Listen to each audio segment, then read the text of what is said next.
Hi everyone. Uh, so,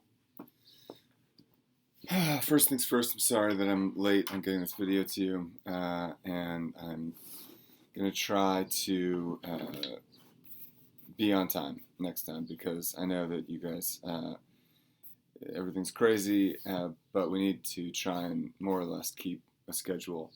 So, I don't know. I'm trying to decide. I don't know if it makes more sense to do it this way or to do it by Zoom. The benefit of Zoom is that we all have to be in the same place at the same time.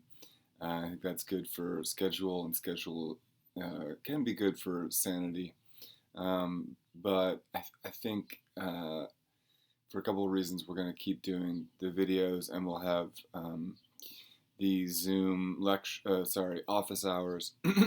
And I think I want to try and encourage us to more of us to come for those office hours and just have it sort of be more of a discussion, a time to check in, place to be all at the same time. So we'll keep doing the videos like this, but I want to encourage you guys to come to the office hours.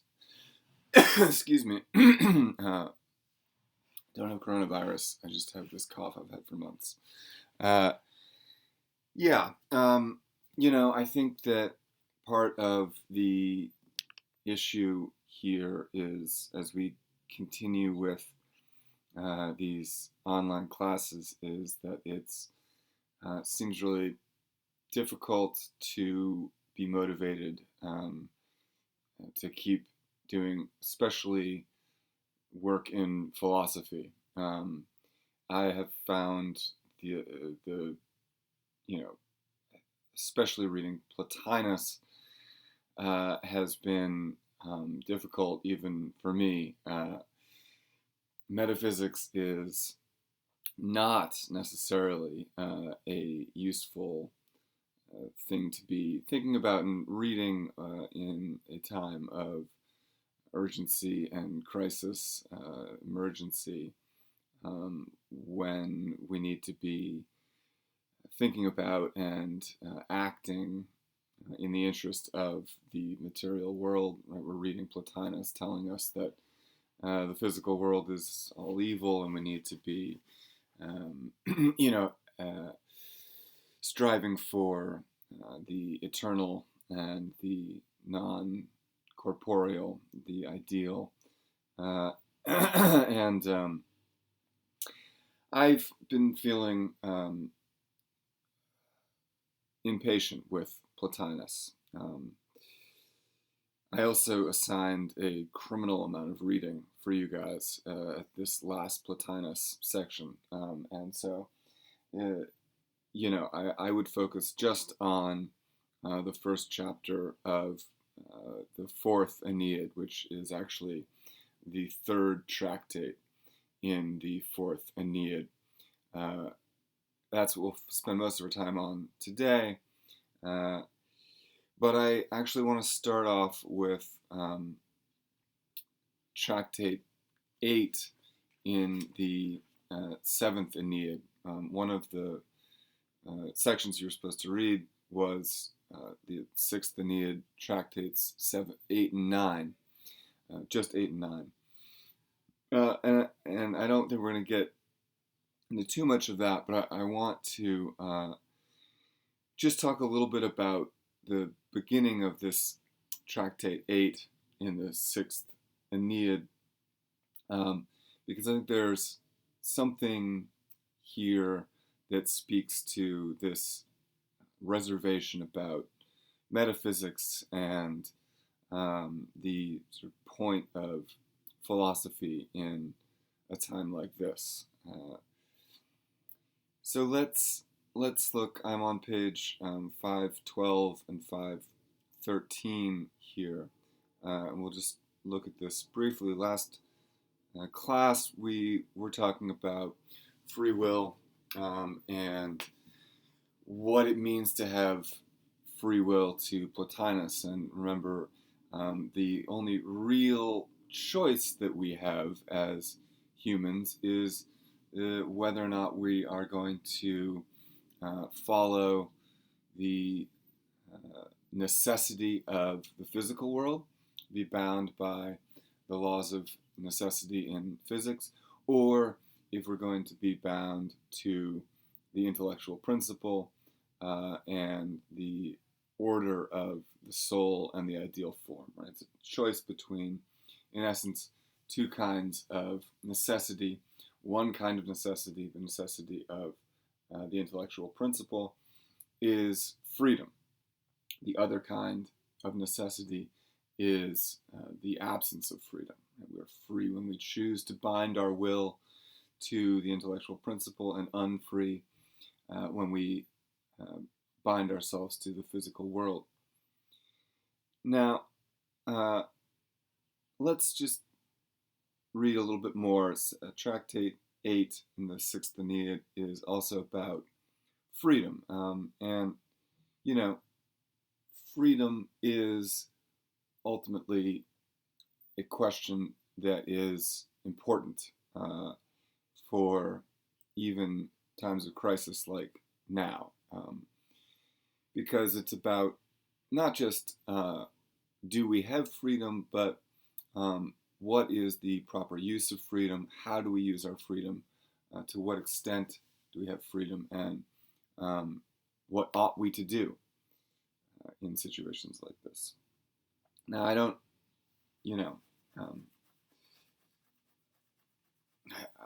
I don't think that this is practical advice, but I think it's useful. I'll say a little bit more about this. So he begins on page 512. Can there be question as to whether the gods have voluntary action? And we remember this question, does God have freedom? Could God have chosen to make the world differently than it is? To what extent does God have freedom? It says, or are we to take it that while we may inquire in the case of men, with their combination of powerlessness and hesitating power, the gods must be declared omnipotent, not merely some things, but all lying at their nod. Right? Not merely some things, but all lying at their nod. Right? Or is power entire, freedom of action in all things, to be reserved to be one alone? Of the rest, some being powerful, others powerless, others, again, a blend of power and impotence. Now, the thing that's interesting here, I think, is the connection between freedom and power. Freedom is a kind of power, right? And we might say one interpretation of freedom would be that freedom is identical to power. You are free to the extent that you have power to act. And thus, God perhaps would be wholly free, precisely because God is all-powerful, right? Can do anything, right? All things lie at the nod of the gods. Now, the other possibility is that freedom and power are distinct in some way, and that power is not identical to freedom, that certain kinds of power are issue from necessity, right? Issue from what cannot be changed, whereas the kind of power that comes from freedom is the power only to change things. So then there would be two different kinds of power. The power of necessity, the power of what must be, and the power to act outside that necessity. And again, we see this as a choice between the necessity of the intellectual principle and the necessity of the physical world. So he goes on 5:13. The very notion of power must be scrutinized, lest in this ascription of power, we be really setting up an antithesis of power, potency, and act, and identifying with power with act not yet achieved. So another consideration when we think about freedom and power is whether or not we think there is power merely in potential rather than just in in actuality. Right? Can we say that there is such a thing as potential power, or can we say that, or should we say that power only exists in the act itself? Right? I say I have the power to do something if I want to do it, potentially. But does there actually lie power in that potency, or does power only manifest when I actually go through with the act, when I actually accomplish the act? How do I know that I actually have the potential to do something until I've done it? Right? Power is merely sort of hypothetical, perhaps, until it is in act, until it's actualized, and therefore it doesn't really exist only in potentiality.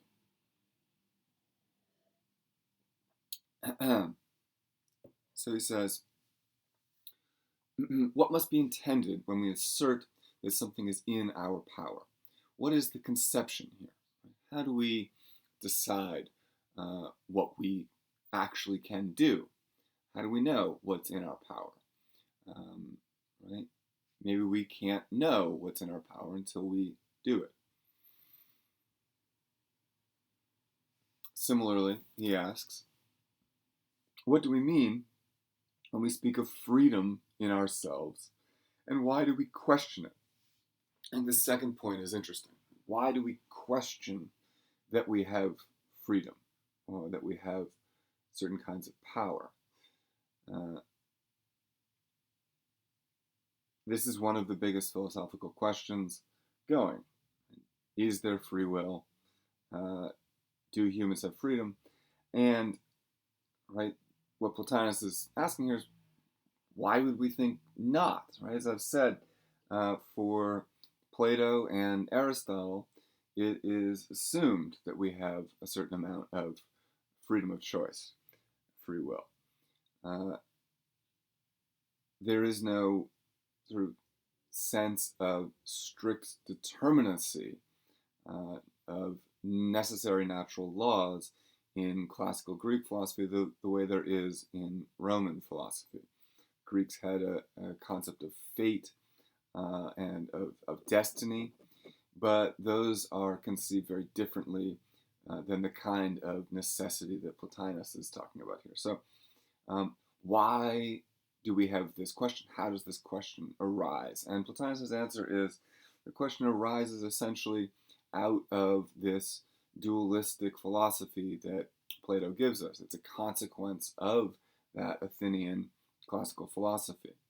My own reading is, Plotinus says, still on 513, that moving as we do amid adverse fortunes, compulsions, violent assaults of passion crushing the soul, feeling ourselves mastered by these experiences, playing slave to them, going where they lead, we have been brought by all this to doubt whether we are anything at all, and dispose of ourselves in any particular. And so because we have the experience of being crushed by passions, passions refer to the passivity of the soul. When emotions act on us, they move us without our consent, that the emotion is in fact not you acting, right? Because you are a rational thing. So when you are moved by emotion, you yourself are being acted upon rather than acting. So this distinction between the emotions of the body and the thinking action of the mind, the higher soul, which is described in Platonic philosophy and Aristotelian philosophy, that in itself raises this doubt, this question that we may perhaps, in fact, only be acted upon, and that this whole idea of free will and intellectual action is illusion. We are simply bodies that are being acted upon by emotions and physical forces and instinct and natural necessity and all of that. So the bodily part of ourselves gives us doubt about the very existence of an intellectual part of ourselves. So this would indicate that we think of our free act as one which we execute of our own choice, in no servitude to necessity, or chance, or overmastering passion, nothing thwarting our will. The voluntary is conceived as an event amenable to will, and occurring or not as our will dictates.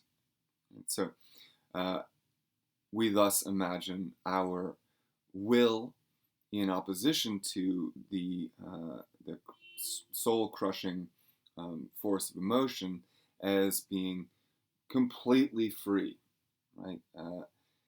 Having no servitude to chance or necessity, right? That which is unbound entirely.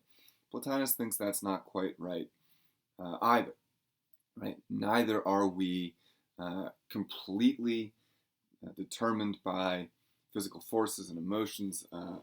We have some free will, but that free will may not be as absolutely pure as we might be given to think.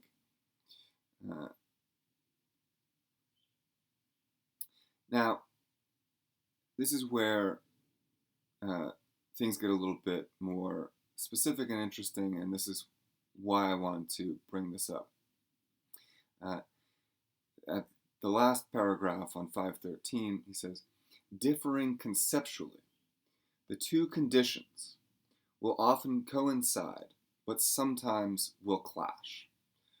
Okay, right? So the condition of the body, the condition of the mind will sometimes coincide, but will sometimes clash. Meaning that what appears to be a free action will sometimes, in fact, not be. And what appears to be an unfree action may, in fact, be something that is determined by the soul, by the intellectual principle. It says, thus a man would be master to kill, but the act will not be voluntary if in the victim he had failed to recognize his own father. Perhaps, however, that ignorance is not compatible with real freedom, for the knowledge necessary to a voluntary act cannot be limited to certain particulars, but must cover the entire field. Why, for example, should killing be involuntary in the failure to recognize a father, and not so in the failure to recognize the wickedness of murder? If because the killer ought to have learned, still ignorance of the duty of learning, and the cause of that ignorance remain alike involuntary. So what Plotinus is referring to here, this story of a man would be master to kill, but the act will not be voluntary if in the victim he had failed to recognize his own father. What Plotinus is referring to here is the story of Oedipus. The story of Oedipus Rex, which was a play written by the classical Greek poet Sophocles in the 5th century BC of Athens. And the story goes roughly like this. Oedipus was born with a particular fate, marked by fate. He was fated to marry his mother and kill his father. Oedipus was born the son of the king of Thebes and the queen of Thebes.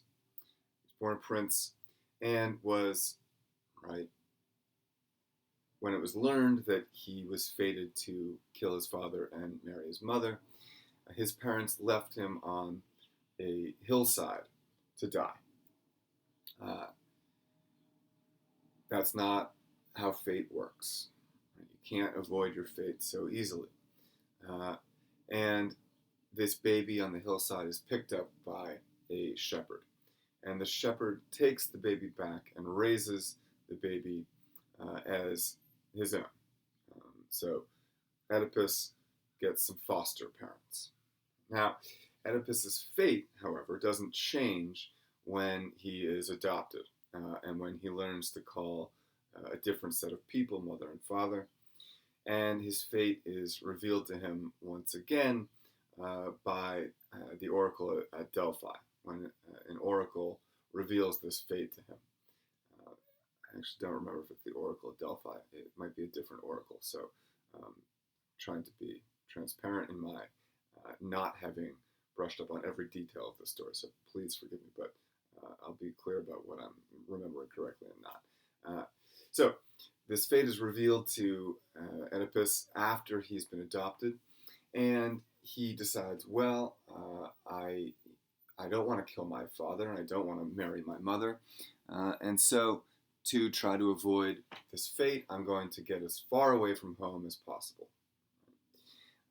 And so he leaves home, believing that he's leaving his biological mother and father, and that therefore, by leaving home, he can avoid killing them, killing his father, marrying his mother. Along the way, so he decides to go to, where else? Thebes, right? The city-state where he, unbeknownst to him, was originally born. And along the way, he happens upon a man who is getting in his way. They get into a fight, and in the fight, Oedipus kills this man. You might say someone who's just learned that their fate is to kill their father might abstain from killing anyone just for safety's sake.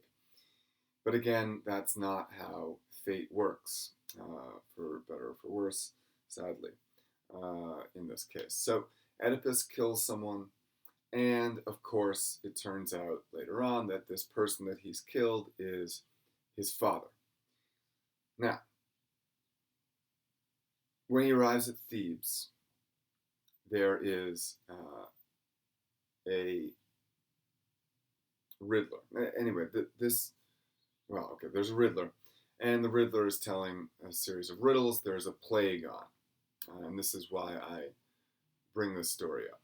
Right? Thebes is in the midst of a plague, and in order to break the plague, in order to escape the plague, someone has to answer this Riddler's riddle. And the riddle is, you've maybe heard it before, what walks on 4 legs in the morning, 2 legs in the afternoon, and 3 legs at night? And Oedipus answers this riddle. He answers a human being who crawls as a child, walks on 2 legs in adulthood, and walks with a cane in old age. So Oedipus answers this riddle correctly. The plague is broken, and as a result, Thebes makes Oedipus their king. There's interesting stuff going on here about also monarchy and aristocracy, and the fact that this prince who was fated to be the king of Thebes ends up becoming the king of Thebes anyway. That's a different story, a different set of themes to interpret. But as a result, Oedipus is made king of Thebes. Having killed his father, there's a vacancy on the throne. He takes it, and he marries the existing queen of Thebes, who happens to be his biological mother. So Oedipus has fulfilled his destiny and has achieved his fate. He has killed his father and married his mother. Okay. Right. This is also the foundation for the Freudian Oedipus complex. Another set of concerns. Now, after some time, the plague returns to Thebes, and it's worse than ever, right? Everyone is dying of this plague. This plague is shutting everything down, right? Now, coronavirus is not a plague. Plague is more serious, right? We look at the Black Death. The fatality rate is much higher. But it's an analogy, right? There's a parallel to be drawn. Now, how is this plague going to be lifted this time, right? How can Oedipus, now king, stop this plague? And in order to stop the plague, he consults with another prophet, Tiresias, a blind prophet. And the prophet says, in order to get rid of the plague, in order for the plague to be broken again, you have to root out corruption in your own administration, right? In your own government, in the castle. And so Oedipus says, all right, what do we need to do? And he says, well, we need to find out who killed the last king, right? Who is responsible for killing this king? And now Oedipus doesn't know that the man that he killed on the road to Thebes was the king of Thebes. He doesn't know that he was king. He doesn't know that it was his father. So Tiresias says, there is rank corruption in the castle. All is not well. Right? To quote another favorite of Freud's, something is rotten in the state of Denmark. We need to find who killed the king. We need to root out this corruption. We need to know what's going on. We need to have knowledge. And so, through a series of events, an investigation, Oedipus discovers that he himself has killed the king, and the king was his father, that he is the source of corruption. He is responsible for the death of the king. He has fulfilled his fate. That the reason the plague is back is because of him. Now,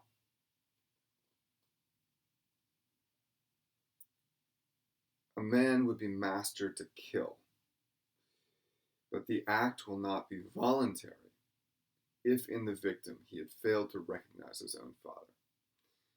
Oedipus, his action appears to be free. He kills someone of his own volition. But because he acted without knowledge, because he acted without having all the facts, he acted rashly, that action, which appeared to be voluntary, which appeared to be of his own choice, in fact was not. He didn't know what he was doing. He thought he knew what he was doing. He thought, therefore, that the action was free. But because he didn't know, because he didn't have knowledge, doesn't have the kind of wisdom, you might say, needed to act freely, to genuinely act voluntarily, the action was not free. So freedom and correct action require knowledge and wisdom. They require, right, knowing what is real. So I don't know how persuasive an argument this is, how persuasive a case this is, but the value of doing philosophy, the value of working through a text like Plotinus's Enneads, is